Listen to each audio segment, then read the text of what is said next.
Men oshxona gubkasiman. Meni 3 oydan beri almashtirishmadi. Men mikroblar bo'yicha chempionman. Hojatxonadagi mikroblardan ham ko'p menda yig'ilgan mikroblar. Sen bo'lsa men bilan taryokalaringni yuryapsan. Meni har hafta almashtirish kerakligini bilmaysanmi? Men oshxona taxtachasiman. Men ustimda ham go'shtni, ham sabzavotlarni to'g'raganingda oshqozoning tamom bo'ldi deyman. Aytgancha sen meni hali boyagi gubka bilan ham yuvasan-va? Meni yarim yilda bir marta almashtirish kerakligini bilasanmi? Men esa yostig'man. Sen meni har kuni quchoqlab yotasan. Menda ter, ko'z yosh, turli xil bakteriyalar yig'iladi. Mening ichimda qanchadan qancha zararli bakteriyalar borligini bilganingda yig'lolmasding. Meni yilda bir marta almashtirib turish kerak axir.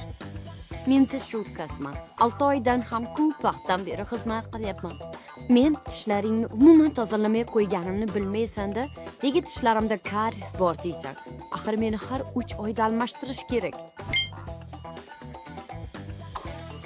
Men oshxona gubkasiman. Meni 3 oydan beri almashtirishmadi.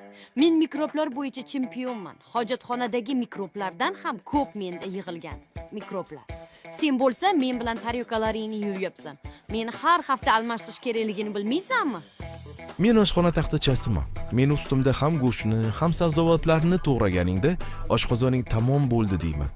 Aytgancha sen meni hali boyagi gubka bilan ham yuvasan-va? Meni yarim yilda bir marta almashtirish kerakligini bilasanmi? Men esa yostig'man. Sen meni har kuni quchoqlab yotasan. Menda ter, ko'z yosh, turli xil bakteriyalar yig'iladi. Mening ichimda qanchadan qancha zararli bakteriyalar borligini bilganingda yig'lolmasding. Meni yilda bir marta almashtirib turish kerak axir. Men tish cho'tkasiman. 6 oydan ham ko'p vaqtdan beri xizmat qilyapman. Men tishlaringni umuman tozalamay qo'yganimni bilmaysan-da, nega tishlarimda karies bor deysan? Axir meni har 3 oyda almashtirish kerak.